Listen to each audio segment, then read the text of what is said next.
Almusal tayo, ulam ko. Zata, tapos oil, tapos gatas. Napapansin ko lang, alam nyo, napapansin ko lang, yung amo ko, parang laging mainit ang ulo sa akin. Hindi ko alam kung bakit. Hindi ko alam kung bakit. Kahapon, marami siyang pinamili. Tapos ngayon, nakita nung alaga ko, tinulungan ako. Umaambon-ambon pa nun. Tinulungan niya ako.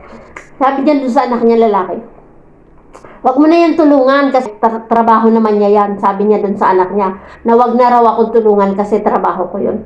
Narinig ko yun. Hindi naman sumama ang loob ko nun kasi tama nga naman, trabaho ko yun. Okay lang naman sa akin na hindi ako tulungan kasi kaya ko naman yun. Kaso lang matatagalan nga. Hindi ako nagtampo doon kasi oo naman na trabaho ko yun.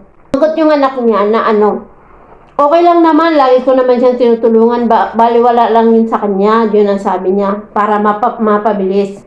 Yun ang sabi niya doon sa nanay niya. Hindi, wala lang yun. Tapos, kinabukasan, kain ako.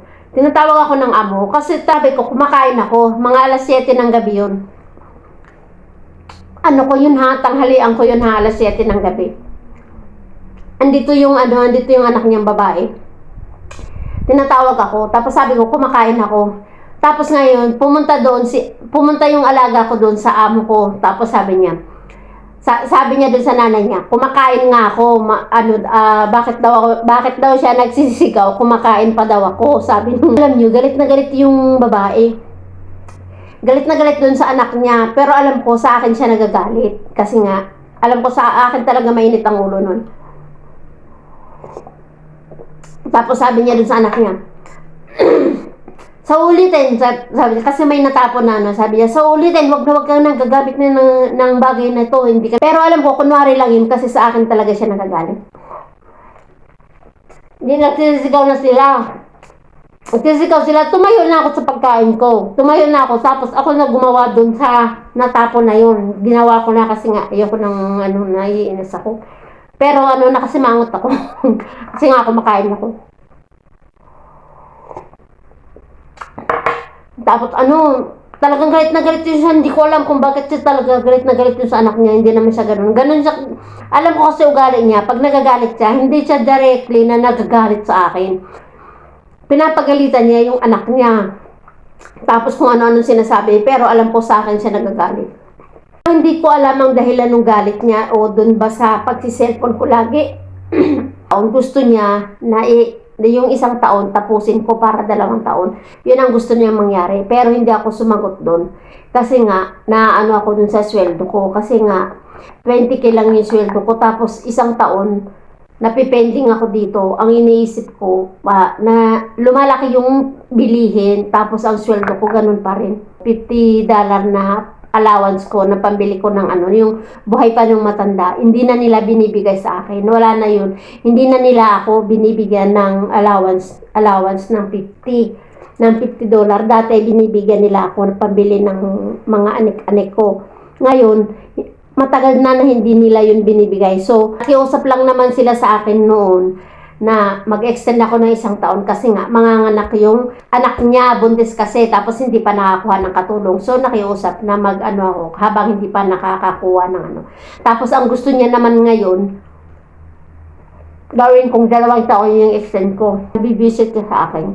Dahil pa dun sa pagsiselfon ko o dahil dun sa sa pag-uwi ko. Yun talaga nasa isip ko. Kaya iwas-iwas muna ako sa pagsiselfon. Lagi siya naiinisahan. Naman nagagampanan ko naman lahat ng trabaho ko sa kanya. Siyempre, pag nakaupo ako, wala na akong ginagawa, cellphone ang hawak ko. Nakikita niya yun. Pero siguro yung kasi, naglilinis ako noon, tapos may pinapanood kasi ako. Yung cellphone ko nakalagay sa stand, tapos naka-bluetooth ako, tapos nanonood ako. Siguro yun, o basta hindi ko alam kung bakit talagang mainit ang ulo siya sa akin ngayong araw na to. Kulang ba siya sa ana-ana o... kung kulang siya sa ana-ana, paano naman ako? Kulang din ako sa ana-ana, kaya paras kami ang ulo ko. O diba, ganun. Karamihan kasi sa mga nasa Middle East, pag alam nila na hindi ka nababalik, nagbabago yung ugali nila. Nagbabago yung ugali nila. Ewan ko kung ako ang nagbago, sila ang nagbago. Hindi ko alam ha. Nagbabago yung ugali nila. Nagiging mahigpit sila, tapos nagiging galit sila. Tapos ang gusto nila, yung susulitin nila yung trabaho mo. Yung bahay nila ay halos baliktarin mo na sa paglilinis. Ganun yung naiisip ko, pero masamang mag-isip. Isip lang naman yun. Pero sana naman, hindi naman lumaki yung galit niya sa akin.